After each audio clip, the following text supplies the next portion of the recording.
Uma boa tarde a todos. Venho novamente trazer um conteúdo da Palavra de Deus para cada um de vocês. E a mensagem de hoje, nós vamos tratar de algumas instruções que Jesus passou a seus discípulos antes dele ser preso no Getsemane, ok? Esta palavra que vamos ler precede a palavra de João 15, ok? Nós vamos ler o capítulo 16 de João. E o capítulo 15 é o contexto. Jesus ali está falando que sem ele, nada podemos fazer.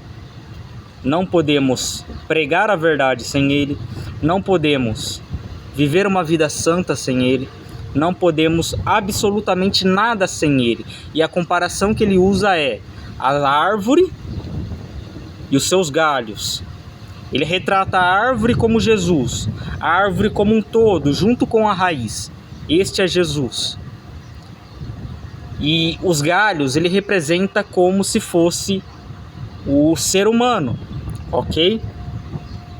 E existem os galhos naturais, que é Israel. E existe os galhos enxertados, que somos nós, os gentios, porque a árvore ela tem essa propriedade. Se você arrancar uma muda da mesma árvore e plantar em outra, ela vai começar a crescer a partir dos nutrientes daquela outra árvore, ok? Então, a árvore boa, vamos dizer assim, que Jesus falou, a árvore boa dá bom fruto, a árvore má dá mau fruto. A árvore boa que está citando, na verdade, é o próprio Cristo. Cristo é a árvore boa. Se eu estiver ligado nesta árvore boa, eu vou passar a dar bom fruto, mesmo sendo uma árvore que dá mau fruto, ok? Por que eu digo isso? Não no sentido de que eu estou defendendo falsos profetas, tá? Pelo contrário, eu estou falando que por natureza do meu pecado, eu dou maus frutos. Mas em razão da segunda natureza da qual fui enxertado em Cristo para isso, essa segunda natureza que provém de Deus, ela me faz gerar os bons frutos, ok? O próprio Deus faz gerar esses bons frutos. Não é o ser humano por si só, não é o homem por si só que alcança essa graça. Ok? Esse é todo o contexto de João 15. E ele monta a sua pregação a partir disso e começa a dizer que seremos perseguidos pelo mundo por causa do Evangelho. Ok? E ele diz que ele nos escolheu primeiro e não que nós escolhemos ele. Ok? E por ele nos haver escolhido, o mundo nos odeia. Ok? Porque o mundo odeia Cristo. E se o mundo odeia Cristo, também odiará a mim e a você. Porque se de alguma maneira o mundo tem nos amado, tem algo errado aí, ok? Tem algo errado nessa questão. Porque aquele que se faz inimigo do mundo, ele se faz amigo de Deus. E estando como em posição de amigo de Deus, este homem será perseguido como o Filho de Deus foi perseguido. Compreende? O mundo não quer Cristo. O mundo quer as suas vaidades. O mundo quer os seus pecados. E o mundo quer te arrastar para que o seu pecado faça-se participante com eles, ok? Para que você esteja na mesma lama que eles. Por isso que os porcos odeiam as pérolas, ok? Que lhe é lançado. Eles não entendem o preço que foi pago na cruz para que eles pudessem estar vivos hoje. Para desfrutar da liberdade deles da maneira que eles querem. Desfrutar indo para o pecado, compreende? E é nesse contexto que Jesus está falando da palavra de João 16, ok? Que é as últimas instruções que Jesus passou antes de orar por seus discípulos e ser pego no Getsemane para ser crucificado, ok? Antes da traição de Judas. E ele diz o seguinte: é provável que Judas estivesse aqui com Jesus no meio dessa instrução, ok? Dessa última instrução. É bem capaz que Judas estivesse ouvindo também, ok? E diz o seguinte: tenho-vos dito essas coisas para que não vos escandalizeis, ok? Então, todo o contexto que Jesus falou de perseguição, que sem ele não podemos fazer nada, que devemos estar ligados à árvore que é ele, para gerarmos bom fruto. E ao dizer que somos considerados amigos de Deus se fizermos tudo quanto ele manda, conforme ele mesmo disse, vós sois meus amigos se fizerdes tudo que vos mando, ok? Então, ele declarou isso. Se fizermos o que ele nos manda, estamos abandonando as amizades do mundo para fazer-se participante dos amigos de Deus nessa terra, ok? Porque podemos declarar com total certeza e exatidão que os cristãos verdadeiros são amigos de Deus, ok? Porque o próprio Deus os declarou amigos, ok? Então, eu te pergunto, qual o outro Deus que você conhece que declara o homem por amigo e não como servo? Embora essas duas coisas são inseparáveis diante de Deus. Ser servo e ser amigo de Deus são inseparáveis, ok? O que eu quero dizer é isso, que a misericórdia de Deus nos dá essa graça, dele nos conceder o direito de ser filhos de Deus, de ser amigos de Deus, ok? Ele diz o seguinte, na instrução do capítulo 16, eu digo essas coisas para que vocês não se escandalizem, porque Jesus sabia que era muitos, a multidão dos que se escandalizavam em sua doutrina, em sua palavra, e até nos dias de hoje se escandalizam, ok? Jesus sabia dessas coisas, e o que Jesus fez? Já começou dando essa primeira instrução.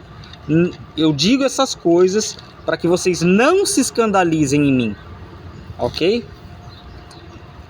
Ele diz o seguinte das coisas que hão de acontecer e que aconteceram com os apóstolos naquela época. Ele disse o seguinte: expulsar-vos-ão das sinagogas.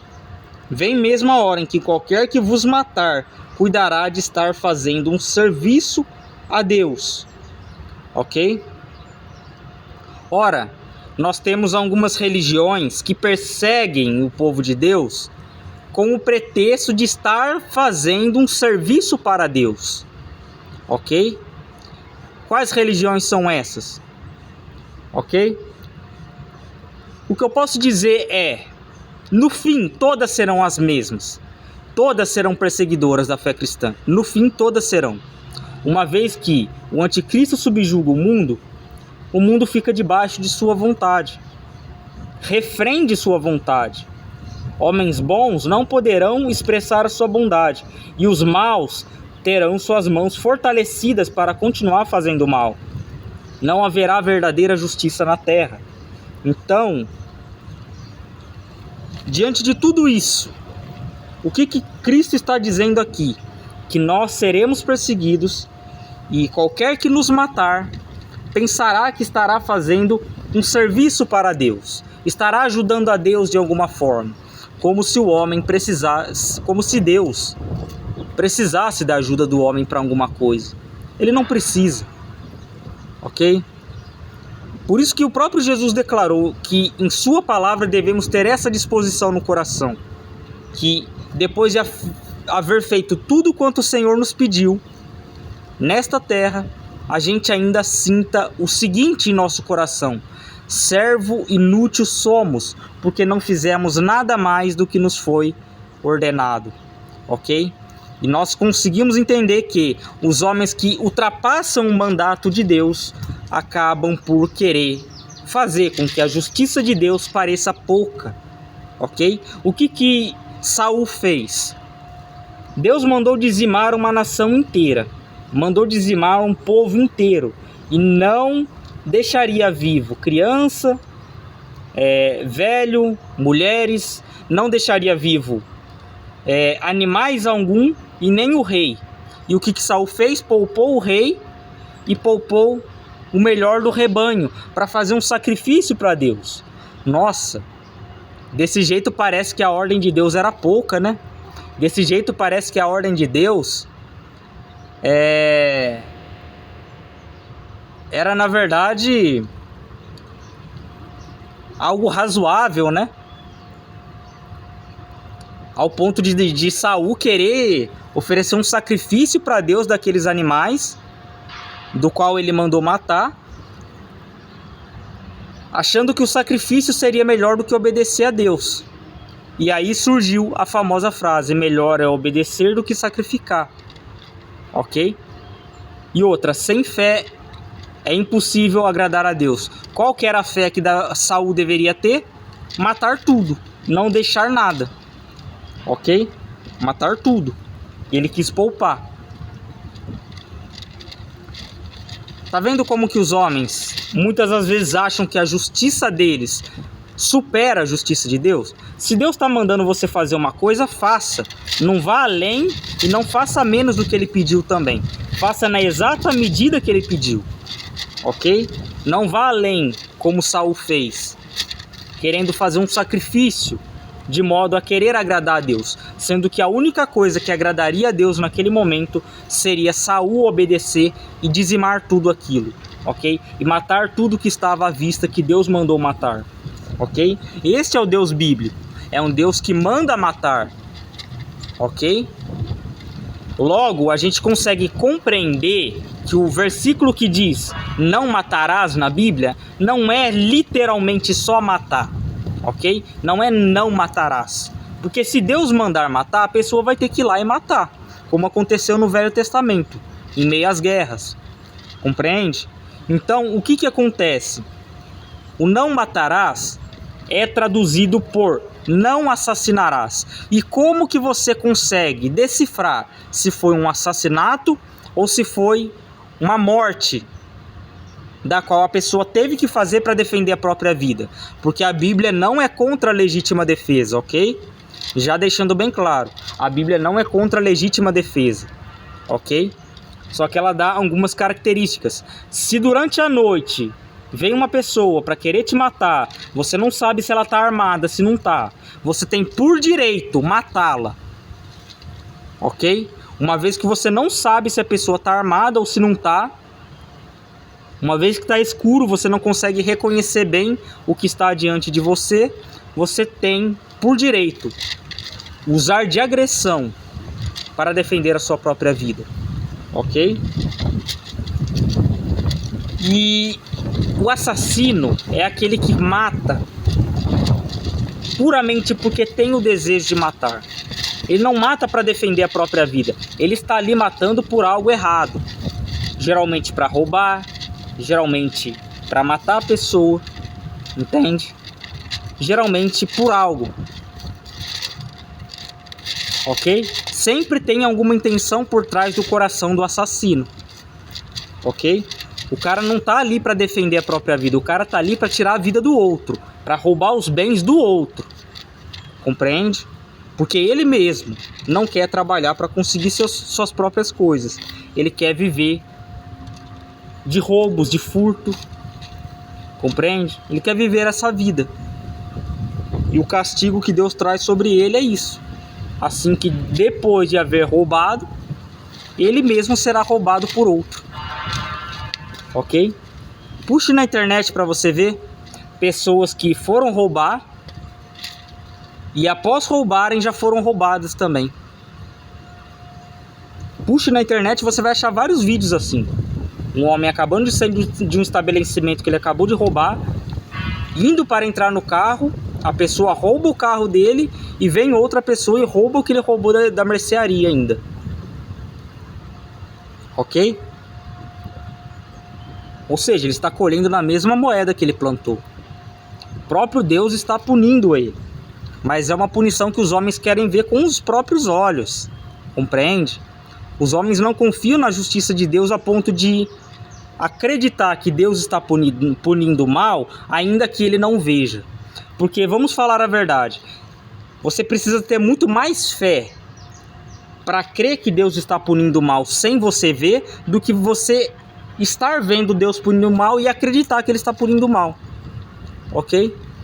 Pelo contrário, Você não precisa ver para crer que Deus está punindo o mal, uma vez que Deus é fiel. Os homens são infiéis para não cumprir suas palavras, mas Deus é fiel e ele não volta atrás da sua. Ok? Então, toda exaltação, toda glória é sempre dada a Deus, não aos homens. Então você vê, a segunda instrução que ele deu, que os homens expulsariam eles das sinagogas, e se alguém tentasse matar eles, pensaria estar cultuando a Deus de alguma forma. Ok? Prestando serviço a Deus. No verso 3.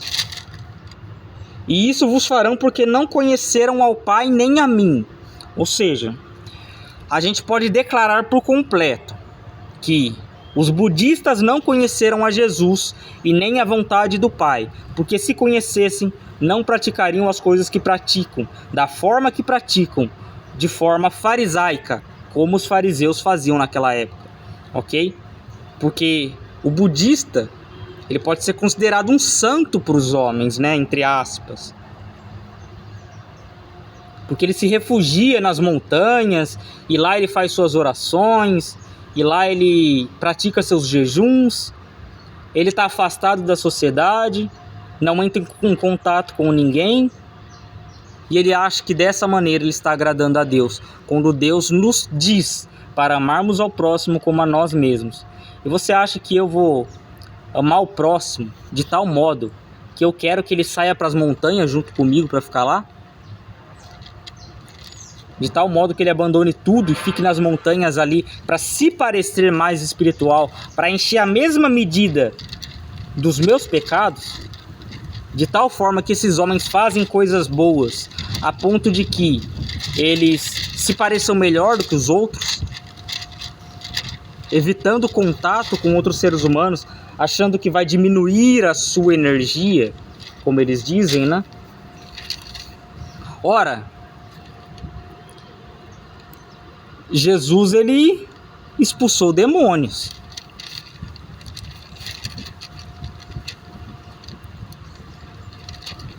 Jesus curou leprosos, pessoas que ninguém chegava perto. Jesus curou leprosos. E ao chegar perto, ele estava correndo o risco de contrair lepra. Ok? Mas ele, sendo o próprio Deus, não contraiu. Mas nós, seres humanos, nós podemos ter a mesma fé. Compreende? De chegar em um leproso e curá-lo, sem contrair lepra. Mas isso provém da fé. Provém de Deus, não do homem. Compreende? E os homens olham para isso e o que eles acham? Ah, aquele homem ali é como se fosse um Deus, porque ele está curando e tem poderes miraculosos, não sei o que tem. E começa a idolatrar e começa a ofertar para aquele homem. Como estavam fazendo com Paulo e Barnabé, se não me engano. Onde eles estavam convencendo os gregos a abrir mão de suas idolatrias. E vinham os judeus e começaram a criar rebelião no meio deles para que eles atacassem Paulo e Barnabé. De tal modo que Paulo e Barnabé começaram a gritar e rasgar suas roupas, a ponto de mostrar: nós somos meros mortais, nós não somos deuses. Porque ele estava falando que Barnabé era Júpiter, se não me engano, e o outro era um outro deus lá que eles idolatravam. Entende? Então eles estavam começando a achar que eles eram deuses. E eles falaram: não, nós não somos deuses. Ok? Nós somos meros mortais como vocês. Toda essa virtude que vocês veem de milagres, tudo isso provém de Deus, não provém de nós. Ok? Com esforço, diz as Escrituras, eles conseguiram convencê-los de que eles não eram deuses, porque eles estavam começando a trazer sacrifícios para eles. Olha o nível que chegou aquela cidade, começando a trazer sacrifício para outros homens. Ok? E o que aconteceu? Eles rejeitaram tudo aquilo e logo depois os judeus conseguiram fazer eles se rebelarem e atacarem Paulo e Barnabé. Ok? Olha como é a maldade do ser humano. Ok? Com muito esforço eles conseguiram fazer com que aquele povo pensasse corretamente. E vem os judeus e faz eles voltar à maneira que eles estavam. E outras, você acha que aqueles judeus fizeram aquilo porque eles queriam convertê-los de alguma forma? Pelo contrário. Pelo contrário. Eles odiavam os gentios. Eles odeiam até hoje os gentios. Ok? Eles nos consideram como porcos na lama. Nos consideram como os piores dos piores. Entende? Essa é a verdade. Muitos deles nos consideram assim. Mas há outro entre eles que creram em Jesus que não nos considera dessa forma. Ok? Que considera que a graça de Deus também é para os gentios, uma vez que a própria Escritura declarou que esta graça chegaria aos gentios. Por diversas e diversas interpretações dos textos antigos, você consegue achar isso. Ezequiel, Isaías, Jeremias, todos eles profetizaram graça ao povo gentio. Ok? Para que nos dias de hoje, alguns dos judeus venham nos considerar ainda como porcos. Ok? Como pessoas imundas, pessoas que não são gente. Nós não somos gente para eles. Um animal vale mais do que nós para eles, falar a verdade. Ok? Esse, na verdade, é o fariseu. Ele poupa o boi para matar o homem. Ele poupa o boi e sacrifica o homem. Esse é o fariseu. Por não se agradar da verdade, por não amar a verdade da palavra de Deus, ele poupa o boi e sacrifica você. Você é o sacrifício dele. E ele pensa estar cultuando a Deus matando você. Ok? Da qual o apóstolo Paulo fez parte disso. Do qual ele se converteu no final. Mas os judeus que continuam nessas práticas, será que eles se converteram? Eu tenho absoluta certeza que não. E diz: mas tenho-vos dito isso, a fim de que quando chegar aquela hora vos lembreis de que já tinha dito isso antes. E eu não vos disse isso desde o começo, porque estava com vocês.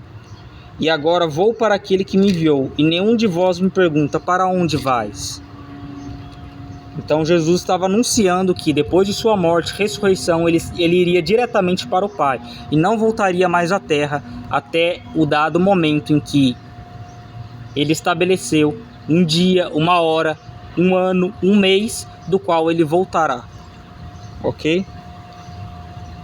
Antes, porque isso vos tenho dito, o vosso coração se encheu de tristeza. No entanto, digo-vos a verdade, que convém a vocês que eu vá, porque se eu não for, o Consolador não virá para vocês, mas se eu for, enviarei ele até vocês. Ok?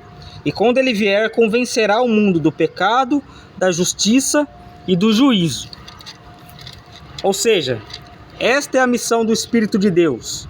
Ele virá ao mundo para convencer o homem de seu pecado, da justiça de Deus e do juízo de Deus sobre a humanidade. Ok? E ele diz o seguinte, que seria convencer o homem do pecado, da justiça e do juízo. E ele explica o porquê. Do pecado, porque o homem não tem fé, porque o homem não crê em mim, ele diz. Do pecado, porque não crê em mim. Tá vendo como que a palavra de Deus ela não é contraditória? E essa fé que ele está falando não é uma fé como aquelas que ele pregava, que as pessoas eram curadas. Aquela fé que as pessoas foram curadas, ela se manifesta da seguinte forma.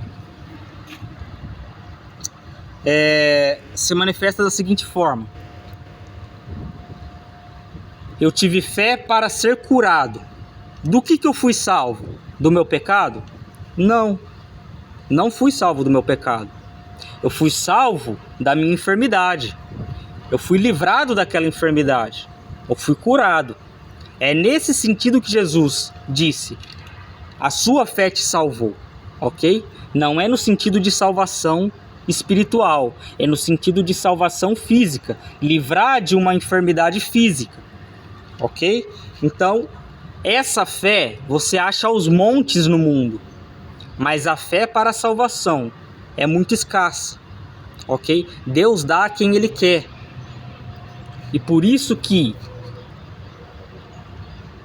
só Deus pode conhecer o coração do homem para decidir dar a fé ou não, ok? Uma vez que devemos levar em conta o seguinte, que tem pessoas que se humilham de verdade e tem aqueles chamados falsos humildes, ok? Os homens que têm uma falsa humildade, que proclama a palavra de Deus, ok? E diz o seguinte, ó: do pecado, primeiramente, porque não crê em mim; da justiça, porque vou para meu Pai e não me vereis mais. Que justiça é essa? A justiça que Jesus declarou: não vos deixarei órfãos, mas estarei convosco até o fim dos tempos, ok? E Ele nos deu o Consolador, Ele nos deu o seu Espírito, ok? E esse Espírito é o que nos convence do pecado e agora também nos convence da justiça, ok? De Deus, da graça de Deus, porque olha como Ele declara o Espírito Santo, ok? A vinda do Espírito Santo. A vinda do Espírito Santo Deus declara como justiça, ok? Justiça a favor de quem? A favor daqueles que creem nele, como está escrito em João 3,16. Porque Ele amou o mundo de tal maneira que deu seu Filho unigênito, para que todo aquele que nele crê, em seu Filho Jesus, não pereça, mas tenha vida eterna. E essa fé que Ele está falando é fé para a salvação. Não é crer na existência de Deus, é crer que Deus pode te salvar. É crer em Deus para a salvação. Isso é confiar totalmente nele, não em suas obras, ok? Porque se o homem chegar com essa disposição de se gloriar de suas obras quando for orar, e ainda que ele professe palavras de humildade diante de Deus, se humilhando, e o seu coração se ensoberbecer, ele não receberá tal bênção de Deus, ok? Porque a palavra de Deus tem uma palavra muito específica, muito interessante, que os profetas falaram, que diz o seguinte: que há muitos homens que se chegam até nós e que de boca Ele nos abençoa, mas que o seu coração por dentro está nos amaldiçoando, ok? E a palavra de Deus é verdadeira quando relata essas coisas. O que Jesus falou para os fariseus? Raça de víboras, como podeis vocês ser maus, dizendo essas coisas boas? Como pode dizer coisas boas sendo mal, uma vez que o que está cheio no coração do homem, isto fala a boca. A boca do homem professa o que está cheio o seu coração.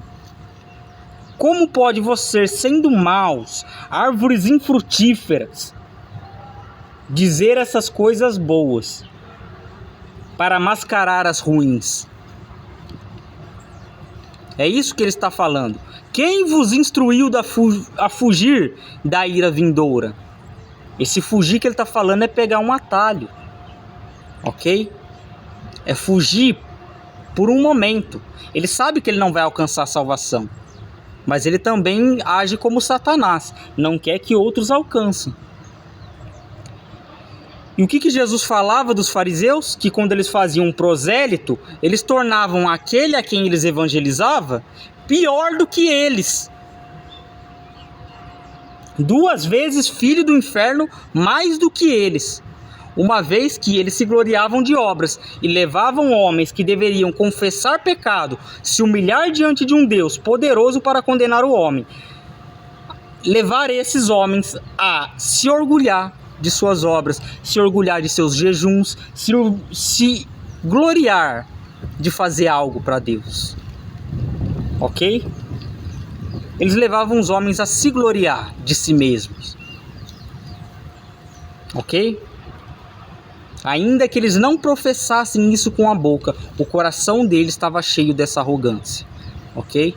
Porque no fim, Deus vai julgar o segredo dos homens por meio do evangelho que Paulo pregou também, ok? Então o que acontece? O segredo dos homens. E aonde está guardado o segredo dos homens? Aqui e aqui. Esses dois são um só. O seu coração é um espelho dos seus pensamentos.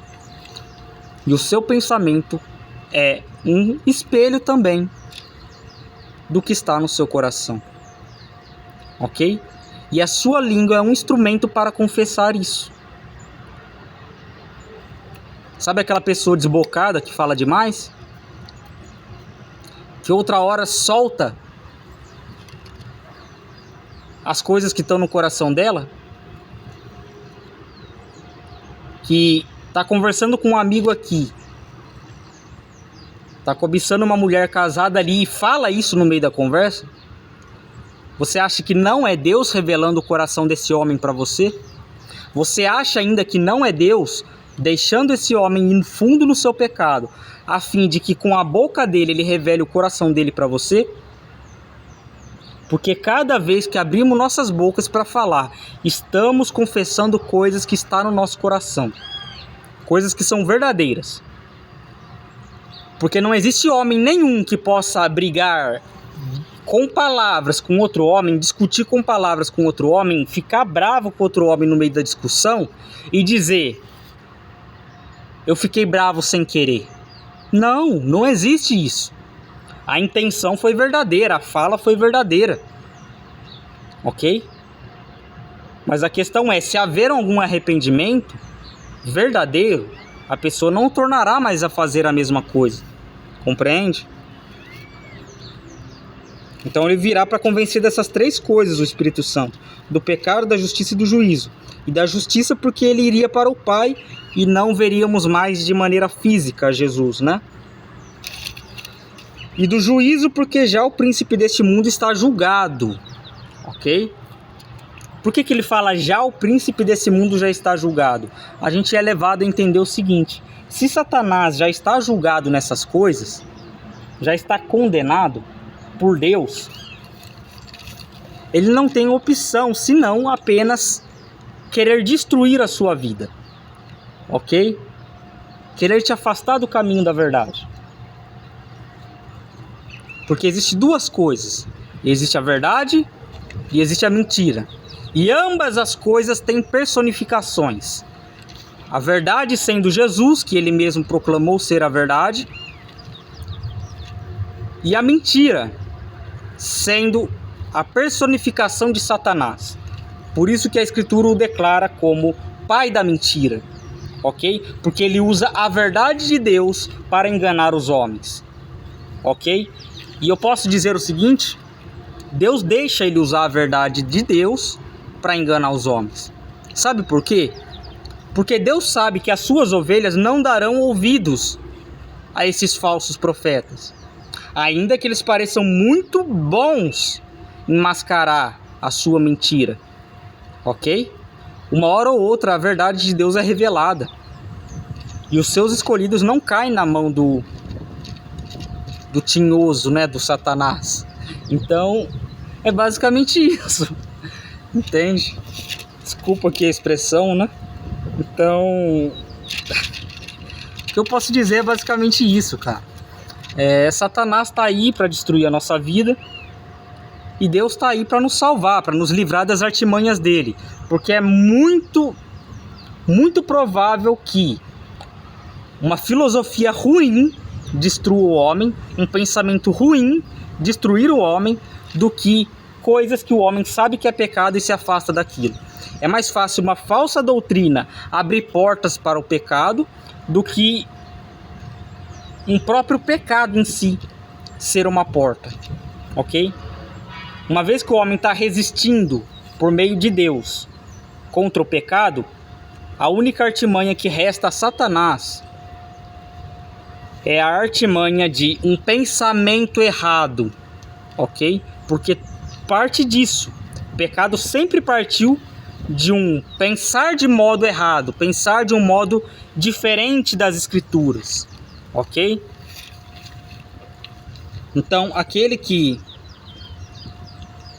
estiver se aliando com o mundo se fará participante da mesma condenação de Satanás, ok? Ainda tenho muito que vos dizer, mas vós não pode suportar agora. Ou seja, Jesus sabia que mesmo ele falando essas coisas, que muitas delas eram duras, ele sabia que muitas coisas que ele tinha para dizer ainda, eles não conseguiriam suportar as revelações, ok? E que o Espírito Santo prepararia para que eles pudessem suportar essas coisas que o Espírito Santo revelaria a eles, ok? Da parte de Deus. Quer dizer que a obra de Jesus ficou incompleta porque ele disse que as coisas que ele tinha para falar eles não poderiam suportar naquela hora? Pelo contrário. O Espírito Santo e Jesus são o mesmo ser, o mesmo Deus, ok? O Espírito Santo e Jesus são o mesmo. E assim como o Pai também é o mesmo com Jesus. Ambos estão ligados como corpo, alma e espírito do homem. Assim, Deus ele é ligado em si mesmo. Corpo, alma e espírito de si mesmo. Ok? Porque Jesus ele tem um corpo no céu. Ou você acha que Jesus é apenas espírito? Pelo contrário. Senão não poderíamos vê-lo face a face. Como ele declarou que os puros de coração veriam a Deus. Ok? E eu posso dizer o seguinte: os puros de coração viram a Deus ainda em vida depois da ressurreição. Sabe qual que era o corpo que Jesus ressuscitou? O corpo glorioso dele, o corpo incorruptível dele, ok? Mas ele escolheu deixar os cravos na mão, porque houve um de seus discípulos, Tomé, que queria provar e colocar a mão nos cravos para testemunhar se era Jesus ou não. Ok? E Jesus pediu para que ele tocasse. Sabe qual foi a resposta de Tomé? Deus meu e Rei meu. Ele adorou a Jesus, reconheceu como Jesus. E o que Jesus falou para ele? Bem-aventurados os que creram sem ver. Ok? Porque você precisa ter muito mais fé para crer sem ver Jesus do que crer vendo ele fisicamente, ok? Você precisa ter muito mais fé para crer em Jesus sem ver.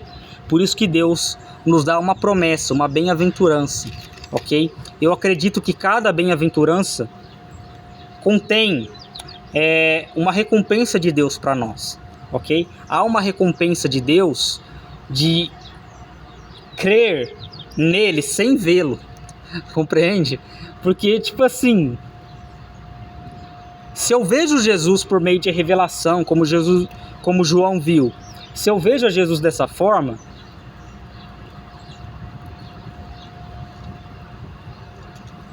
não será muito diferente de como eu vou vê-lo lá no céu, ok? Como eu vou ver ele lá no céu. Mas uma vez que eu não vejo Jesus, eu nunca vi ele na minha vida, e eu o vejo pela primeira vez, essa sensação vai ser única, compreende? Essa sensação de ver a Jesus pessoalmente no céu vai ser única, entende? Por isso que eu procuro guardar essa promessa, entende? De não querer que Deus me mostre visões, revelações de como ele é, entende? Porque eu quero vê-lo como ele de fato é no paraíso, compreende? E ter essa promessa dele, entende? Daqueles que creram sem ver. E na maioria das vezes a gente vai ter que crer sem ver mesmo, a gente não viveu aquela época. Então, a única coisa que nos resta é confiar em Deus, crer nele sem ver nada, ok? É falar: Senhor, eu sou cego por natureza, eu não sei para onde eu vou. Me mostre o caminho e me guie por ele. Ok? e do juízo, porque o príncipe desse mundo já está julgado. Ainda tenho muitas coisas para vos dizer, mas vós não podes suportar agora. Mas quando vier aquele Espírito da verdade, ele vos guiará em toda a verdade. Ok? Ele não falará meias verdades, mas ele nos guiará a toda a verdade. Porque não falará de si mesmo, mas dirá tudo o que tiver ouvido e vos anunciará o que há de vir. Ok? Ele nos anunciará o que há de vir. Ok? Ele nos anunciará o que há de vir e nos dirá toda a verdade. Ok? Eu lembro da primeira vez que eu fui até Deus mesmo. Eu não entendia muito da palavra de Deus naquela época, sabe? Era pouquíssimas coisas e as poucas coisas que eu lembrava eu esquecia muitas das vezes ainda. A minha conversão se deu fora da igreja, ok? Reconheço que aquela época me preparou bastante para confiar em Deus além dos homens, entende? Confiar em Deus acima dos homens, acima de pastores, acima de tudo.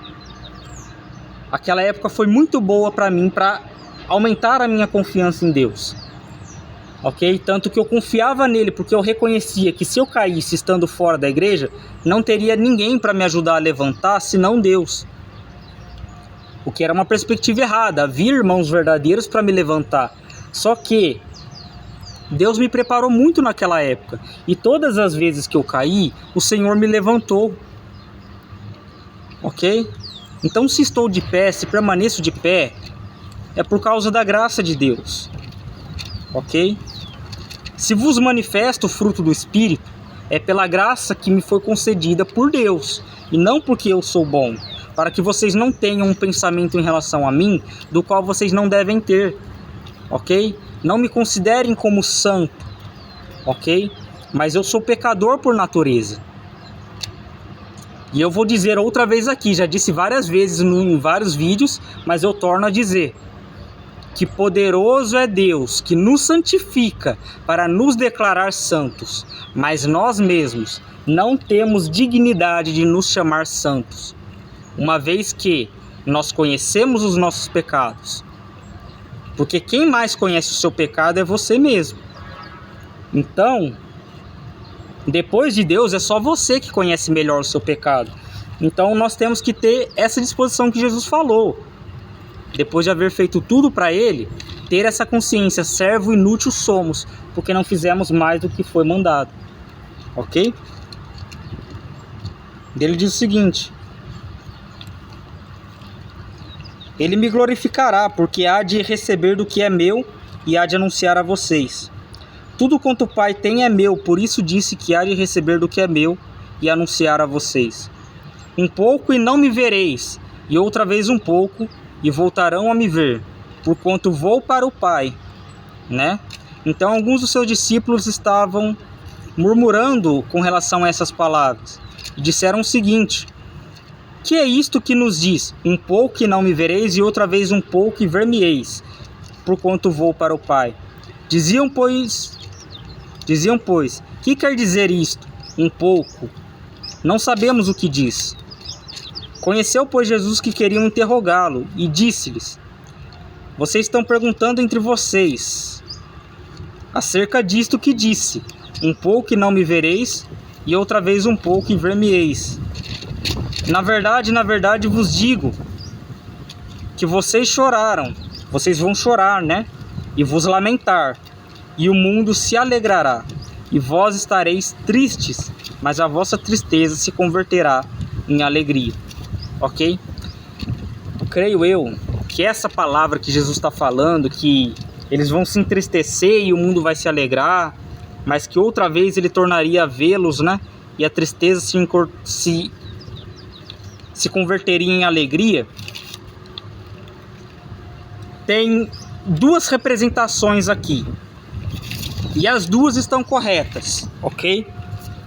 Primeira representação: Jesus morreu na cruz e os discípulos foram espalhados, cada um para o seu lado, e eles andavam tristes pela morte de seu mestre. ok?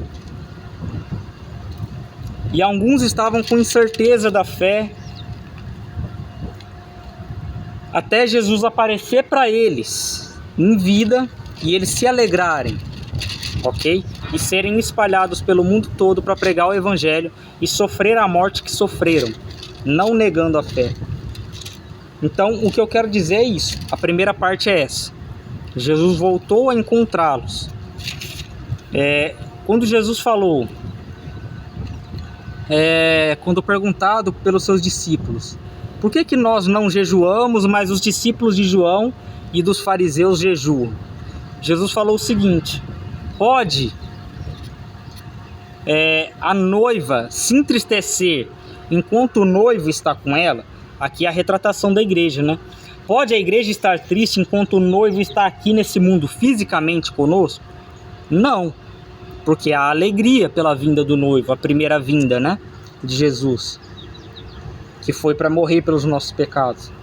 Então havia alegria, mas dias porém, falou o seguinte Jesus: dias porém virão, que será tirado o noivo, e então jejuarão, ok?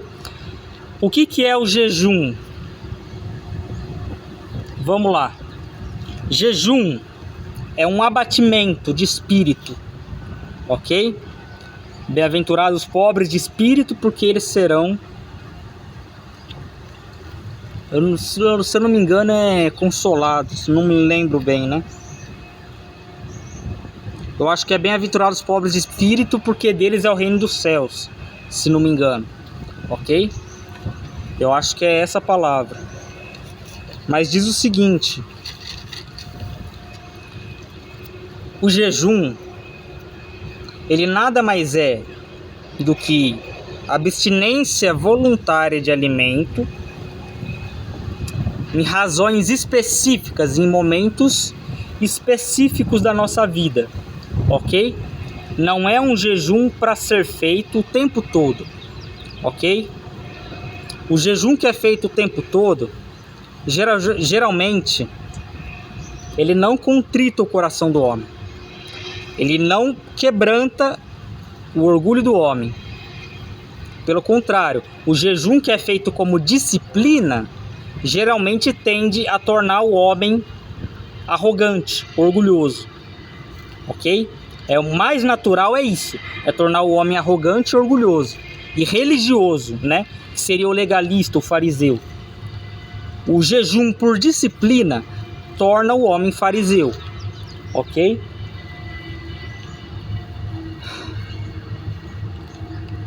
A questão é, o jejum, você percebe que na Bíblia inteira, você não vai achar um jejum em que o homem está num momento de alegria. Sabe os momentos que eles jejuavam? Daniel jejuou por diversas vezes por causa da aflição que o seu povo passava. Ele se entristeceu por causa disso. Daniel foi obrigado, ele não quis jejuar, tá? Ele foi obrigado a jejuar por 21 dias na cova dos leões. Ele foi obrigado, ok? Ele não quis jejuar. Mas você acha que aquela aflição não tirava a fome dele? E ele estava definhando praticamente, ok? Ou você acha que Daniel saiu com muitos e muitos quilos lá? Ou você acha que o Daniel comeu os leões lá e foi engordando? Não, pelo contrário, ok? Ele saiu magro de lá, ok? O normal no jejum de longos dias, como o das covas do leão ali, das covas dos leões, né, que Daniel tava, é o homem sair num estado acabado, ok? Deus não destruiu Daniel, Deus não entregou ele à morte, mas Deus fez Daniel definhar, ok? Deus fez Daniel definhar em seu corpo, ok? Deus fez Daniel humilhar o seu corpo. Eu não sei o que se passava na vida de Daniel, que fez com que Deus o lançasse lá, ok? E fato é, provou a fé de Daniel, uma vez que ele estava correndo o risco de morte, ok? O Senhor o livrou daquilo. Mas você vê, é só em situação de desespero, de angústia, que o homem faz um jejum verdadeiro. O choro do homem só é verdadeiro quando uma coisa o angustia muito, ok? Momentos em que as pessoas jejuam e não percebem. Você lembra na sua primeira conversão, quando você chorava e chorava diante de Deus, falando: Senhor, não me mata.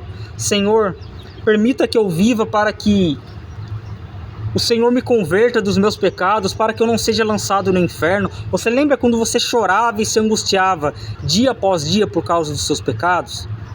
Ali você jejuou. Ok?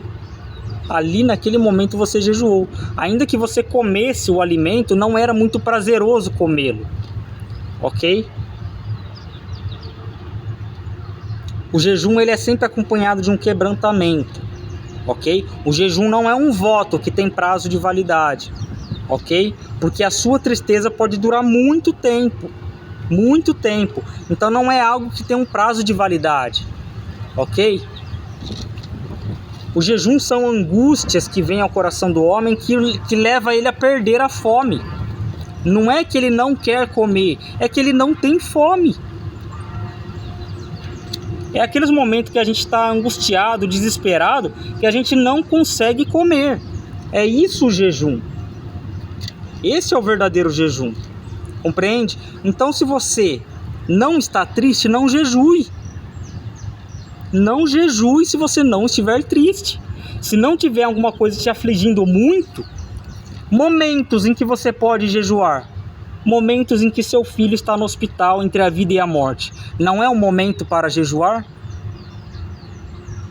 Ora, um momento que Davi jejuou, na morte do seu primeiro filho. Eu não sei quantos dias ele jejuou, mas a palavra de Deus fala que ele jejuou para Deus devolver a vida a seu filho. E Deus não devolveu.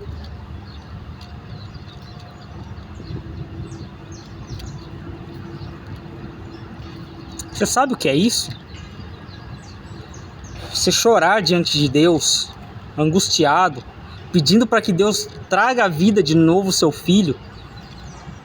Jejuar por longos dias com seus filhos no braço morto. E Deus não responder. É isso que Davi teve que passar por causa do seu pecado. É isso que Davi passou.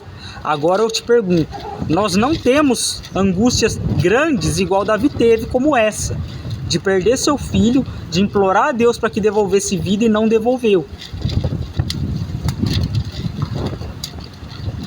Momentos de luto a gente jejua, momentos de angústia a gente jejua, mas como que o homem vai jejuar se ele está feliz, se ele está alegre? Não tem como. É por isso que a palavra de Deus fala: melhor é estar na casa do luto do que na casa em que há prazer, que há festa, ok? Porque na casa do luto leva o homem à reflexão profunda em sua vida, para que ele mude os seus caminhos, ok? Então o jejum não é uma prática religiosa, o jejum é para momentos específicos da nossa vida, ok? Como você vai jejuar estando alegre? Não tem como, o sentimento seu não vai ser verdadeiro. Você vai estar forçando um choro. Não é isso que Deus quer. Deus não quer que você force choro. Ele quer que seu choro seja verdadeiro. Ok?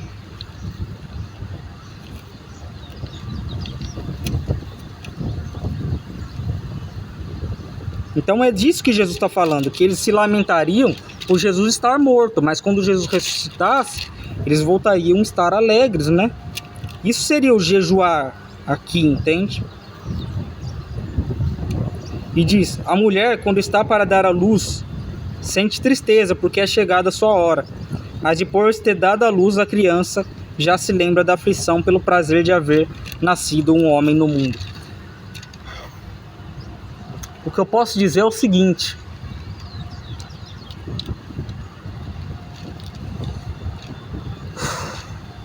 a segunda parte é: os discípulos se angustiariam, se entristeceriam em razão da perseguição por causa de sua fé.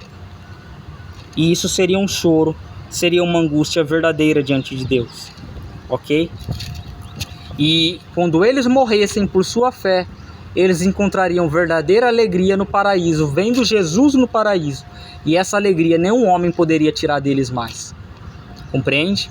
São nesses dois sentidos, de que Jesus seria tirado deles quando seria morto e ressuscitado. Eles teriam um momento de tristeza, depois estariam alegres na terra. E também esse segundo encontro com Jesus, que seria um encontro com ele no céu, do qual eles se alegrariam de ver Jesus no céu, e essa alegria não seria tirada nunca mais. E é essa segunda alegria que a gente tem que buscar, ok?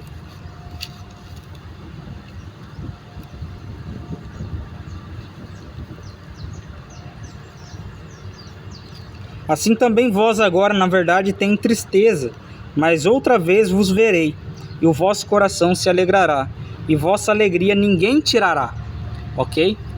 Pode ser entre aspas, que algumas pessoas, né, entre aspas, porque não tem como a pessoa fazer isso, tirar a alegria sua, ok? Você está feliz por algo, e a pessoa te humilhar, tal, e você perder a alegria.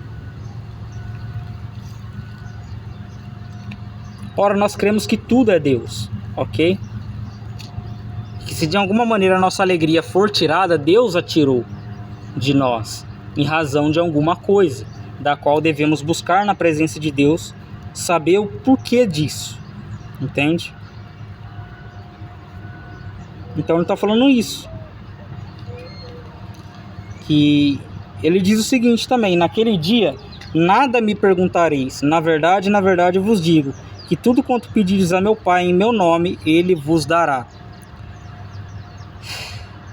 Isso aqui em razão da nossa fé na terra, se nós cremos e pedimos algo segundo sua vontade, Ele nos dará. E também cremos que quando chegarmos no céu, se clamarmos a Ele por algo, Ele também nos dará, uma vez que não haverá mais o corpo do pecado, ok? Até agora nada pedistes em meu nome. Pede e receberão, para que vossa alegria se cumpra. Isso é, se pedirdes segundo a vontade de Deus. Disse-vos isso por parábolas. Chega, porém, a hora em que vos não falarei mais por parábolas, mas abertamente vos falarei acerca do Pai. Naquele dia pedireis em meu nome, e não vos digo que rogarei ao Pai por vós, mas o mesmo Pai vos ama, visto como vocês têm me amado, e creram que saí de Deus. Saí do Pai e vim ao mundo outra vez, e outra vez deixo o mundo e vou para o Pai. Disseram-lhe seus discípulos: eis que agora fala abertamente e não dizes parábola alguma. Agora conhecemos que sabes tudo e não precisa que alguém te interrogue, por isso cremos que saíste de Deus. Respondeu-lhe Jesus: credes agora? Eis que chega a hora e já se aproxima, em que vocês serão espalhados, cada um para a sua casa, e me deixareis só.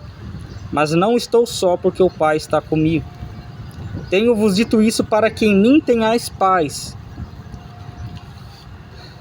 É muito importante entender isso aqui. Tenho-vos dito isso para que em mim tenhais paz, para que o seu coração tenha paz diante de Deus. Ele declara: no mundo tereis aflições, mas tende bom ânimo, porque eu venci o mundo. Essa é uma das palavras mais difíceis de aplicar em nossa vida, ok? Porque as tribulações elas vêm, as angústias elas vêm, mas em meio a tudo isso o Senhor declara: tem de bom ânimo, ok? Eu posso dizer, quando você está triste, quando você está angustiado, a mesmo nível da angústia de Davi quando perdeu seu primeiro filho, não existe nada que possa confortar o seu coração. Não existe presentes que o ser humano possa dar para você que conforte o seu coração. Não existe palavras humanas que conforte o seu coração. Somente Deus para confortar o seu coração, para consolar o seu coração com a verdadeira paz que dele procede.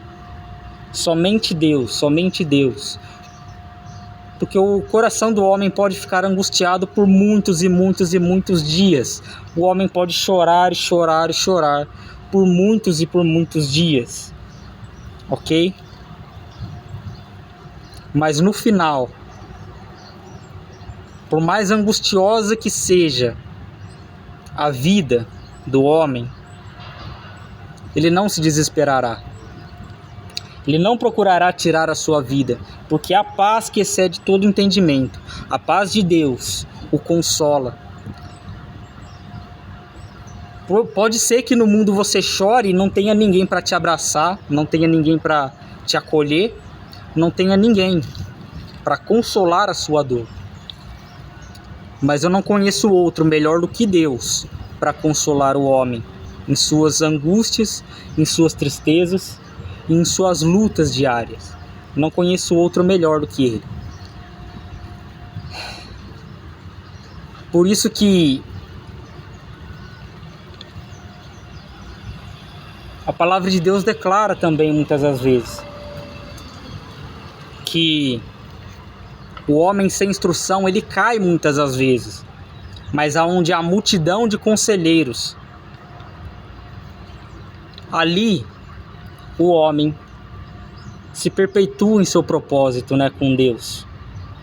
Onde há multidão de conselheiros, o homem tem de mais chances a dar certo do que dar errado, ok? Uma vez que os conselheiros vêm por parte de Deus, ok? Não por parte do mundo, porque a pessoa que procura conselho no mundo é tolo. E eu digo isso por experiência própria. Quantas vezes eu não estava triste e pedia um conselho para um amigo meu no mundo. Qual que era o conselho deles? Um desprezava o seu sofrimento, falando, o seu sofrimento é pouco, você está angustiado e o que você precisa é se distrair, não sei o que tem, ok? E uns diziam, segue o seu coração. Eu falava, para que eu perdi meu tempo? Por que eu vim conversar com esse cara? Ok? Daí depois eu recorri a Deus. Depois eu reconheci que era só Deus para consolar minha dor. Entende? Eu não procurava conselho com pastor, com homens, porque eu sabia que no final ele poderia aconselhar. E o que ele aconselharia dentro da palavra de Deus, o próprio Deus poderia falar comigo. Compreende? O próprio Deus poderia falar comigo. E eu já conhecia muitas coisas de sua palavra, então não havia o porquê me dirigir aos homens. E aquele momento em que eu me converti fora da igreja, foi um momento único, ok? Geralmente as pessoas se convertem dentro da igreja, que é o mais correto. Eu acabei me convertendo fora, foi algo único, ok? Eu não recomendo que o façam, porque uma vez que vocês saem da igreja sem a disposição de permanecer com Deus, você está cavando a sua cova, ok? É mais fácil você permanecer lá. Aqueles momentos que eu passei com Deus foram únicos na minha vida, ok? É exclusivo para algumas pessoas, não são para todas, ok? Mas o fato é, a conversão de muitas acontece na igreja. Ok? Então é basicamente isso. Permanência com Deus. Permanecer no caminho de Deus apesar de tudo. Ok? É sobre a nossa fé em Deus. Ok? E sobre a perseverança no caminho de Deus. E essa perseverança, muitas das vezes, nos pede resistência. Resistir ao mundo, resistir aos pecados, resistir às torturas, como muitos deles resistiram e deram sua vida por Cristo. Ok? Esse é o último estágio da fé. O estágio em que o cristão brilha mais a sua luz é quando ele se faz participante dos sofrimentos de Jesus na terra. É o momento em que o cristão está brilhando dia após dia de tal maneira que o último brilho dele é maior do que o primeiro. O último brilho desse cristão se torna maior do que o primeiro. Assim como o sol gradativamente aumenta o seu brilho e o seu calor, assim o brilho do cristão, ele aumenta dia após dia. Isso está na palavra de Deus, ok? Eu não estou falando de mim mesmo. Tanto que ele fala para a gente nos revestir, nos armar das armaduras da luz de Deus, ok? Combater o bom combate, porque ele está falando que a nossa redenção está próxima. Ele está comparando esse sol que emerge ali no Oriente, ele está comparando esse sol que sobe, que nasce para todos, como a vida do cristão. E ela começa a subir dia após dia, de tal modo que o meio-dia é o ápice da vida cristã, ok? Que é quando Deus dá força ao homem para que ele morra por ele, uma vez que o homem não tem força e nem coragem em si mesmo, ok? Por isso que a palavra de Deus também instrui que os covardes não herdarão o reino de Deus, ok? Enfim, graça e paz, medita nessas palavras, nessas instruções, e siga a palavra de Deus com todo o coração. Se tiver que jejuar, jejue em ocasiões específicas, como vos disse, para que as vossas orações não sejam desprezadas. E se em algo tem pecado, não dando honra à sua esposa, a seu filho, passem a dar honra a sua esposa e a seu filho, como diz as Escrituras, para que a vossa oração não seja interrompida. Ok? Graça e paz a todos, uma ótima semana.